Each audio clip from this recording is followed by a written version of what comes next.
yung 150,000 pesos na discrepancy sa confidential funds ng Pangalawang Pangulo mula sa sariling bulsa daw ng tumistigo dyan sa paglilitis ng Senado. Alamin natin ang mga karagdagang update mula kay Bombo Angelo Aganon. Bombo Dennis, lumabas ngayong ika-18 araw ng impeachment trial ni Vice President Sara Duterte na ang halagang 150,000 na discrepancy sa confidential funds ng Office of the Vice President para sa last quarter ng 2022 ay mula mismo sa bulsa ni Office of the Vice President Assistant Chief of Staff Lemuel Ortonio. Nabunyag ito matapos na kwestiyonin ni Attorney May Divina Gracia ng Council of Prosecutor ang dalawang paliwanag na isinumite ng Office of the Vice President para sa Notice of Disallowance na inilabas ng Commission on Audit dahil 125 million peso lamang ang confidential funds ng ahensya, ngunit sumobra ito ng 150,000 sa liquidation sa naturang quarter. Sa pagdinig, lumabas na sa unang paliwanag ng Office of the Vice President, maaari umanong nagkahalo-halo lamang ang mga resibo kaya't lumagpas ito ng 150,000. Ngunit makalipas ang 9 na araw, muli itong nagsumite ng paliwanag upang linawin na ang 100,000 pesos umano nito ay ginamit pambili ng supplies at ang 50,000 naman ay payment of reward sa mga confidential operations na siyang ang pera ay mula mismo sa sariling bulsa ni Ortonio. Kaugnay niyan, pakinggan natin ang mga naging pagtatanong ni Attorney May Divina Gracia kay Lemuel Ortonio. Ayon sa COA, ipinakita ng accomplishment report na iyong sinumite na ginamit ang confidential funds sa mga gastusing may kabuuhan ng 125 million pesos. Pero pagdating sa DEPs, nang itotal na ito,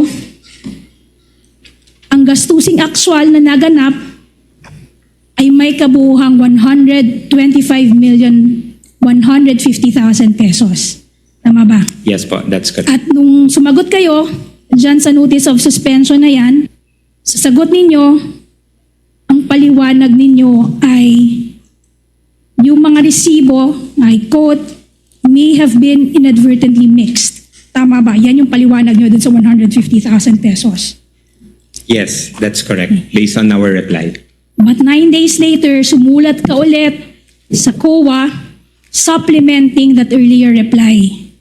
Ipinaliwanag nyo muli yung discrepancy ng 150,000. Ngayon, ang paliwanag ninyo, I quote, the reconciliation shows that an amount of 50 pesos under payment of reward and an amount of 100,000 pesos under purchase of supplies were provided by Assistant Secretary Lemuel G. Ortonio out of his personal funds. Tama ba? Based on Yes. the Yes. information also flashed on the screen, yes. Kaugnay niyan, Bombo Dennis, ipinaliwanag ni Ortonio na hindi naman umano karaniwan para sa Office of the Vice President na mag-abono ng ganito kalaking pera.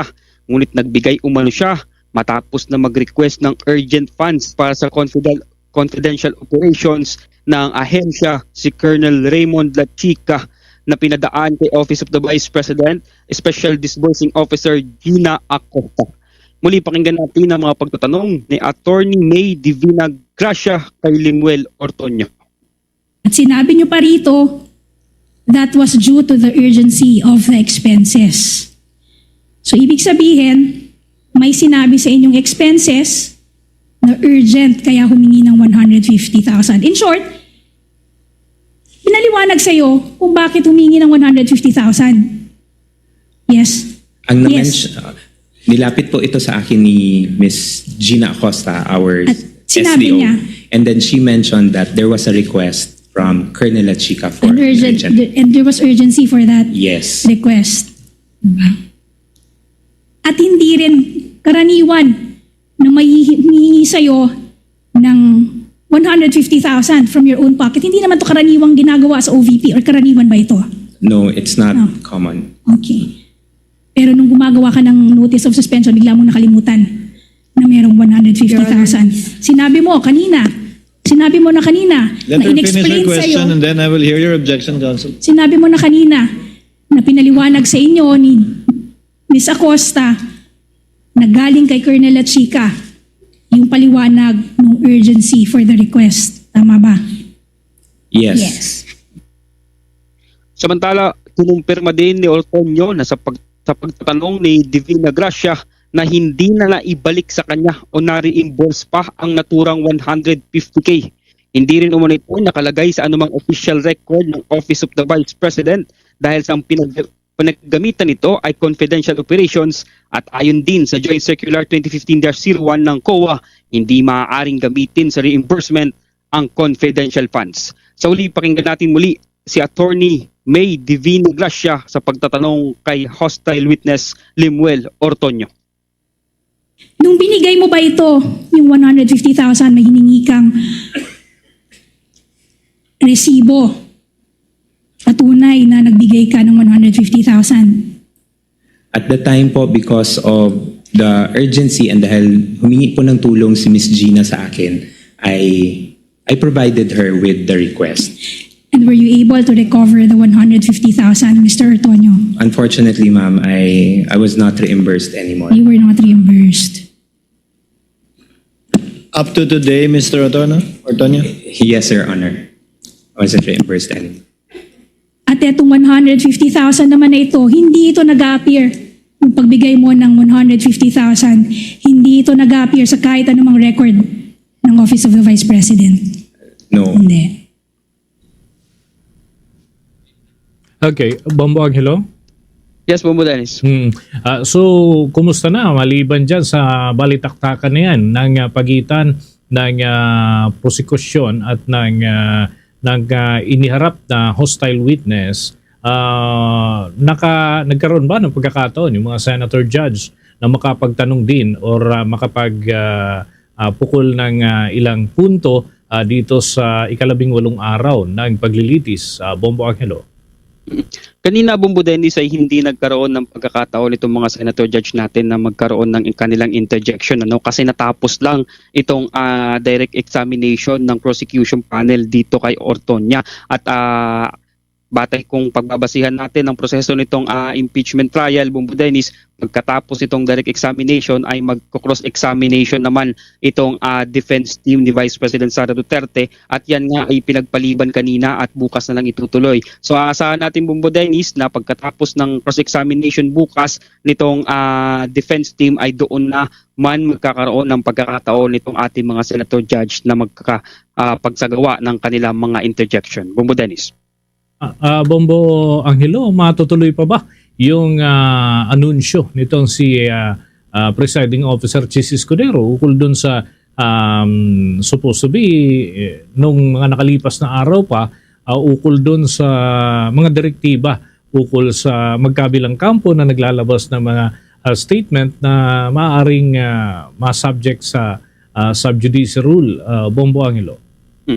Actually, Bombo Dennis, kung babalikan natin ang sinabi kanina ni Presiding Officer Senator Judge Francis Chis Escudero, ito ang uunahin nila bukas na tatalakayin bago na magpatuloy naman ng cross-examination nitong defense panel, Bombo Dennis. So bibigyan mag-aanunsyo muna itong si Presiding Officer Escudero ng kanyang naging desisyon sa manifestation ng defense team, at bibigyan naman itong si Attorney Ligutan ng 5 minuto para ipaliwanag ang kanyang side dito nga sa kaugnay nga dito sa mga statement na sinasabi nitong Counsel for Prosecutor sa labas ng impeachment court na nakakaapekto sa merit nitong nagpapatuloy na proceedings o trial kay Vice President Sara Duterte. So aasahan din natin yan bukas, Bombo Dennis, sa pagbubukas ng Day 19 bukas, na yan ang unang tatalakayin sa impeachment court bago magkaroon ng cross-examination at interjection ng mga senator judge. Bombo Dennis.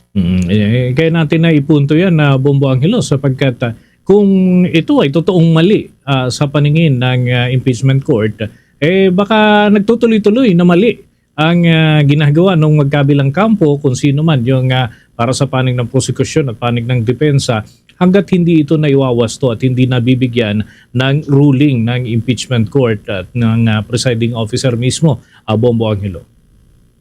Tama ka dyan, Bombo Dennis, sapagkat kung mapapansin naman natin na ang sinabi nitong si Presiding Officer sa pagkaparehong panig, Bombo Dennis, ay iwasan ng mga miyembro ng House Prosecution, Council for Prosecutor or Private Prosecutor na magpahayag ng mga makakaapekto sa merito. Ganon din itong mga nasa panig ng defense team at magtalaga na lamang sila ng spokesperson. Pero kung ating mapapansin sa kasalukuyan ay nagsasalita pa rin yung magkakaiba't ibang miyembro nitong prosecution panel. Kaya aabangan natin kung ano ang magiging desisyon dito ng presiding officer. Bagamat matagal na nga ito na pagdesisyonan, Bombo Dennis, pero hindi niya lamang ito mga anunsyo kasi nga dahil sa mga pagkakataon ng mga nakaraang linggo na nasuspinde itong paglilitis dahil sa sama ng panahon at kumakain naman ng matagal na oras ang mga nakaraang testigo din, Bombo Dennis. Sige, with that, maraming salamat, Bombo Angelo. Mula rito sa Senado ng Pilipinas, ako si Bombo Angelo Ganan and this is Bombo Radio Philippines, the #1 radio network in the country. Your trusted source of news and information. Basta Radio, Bombo!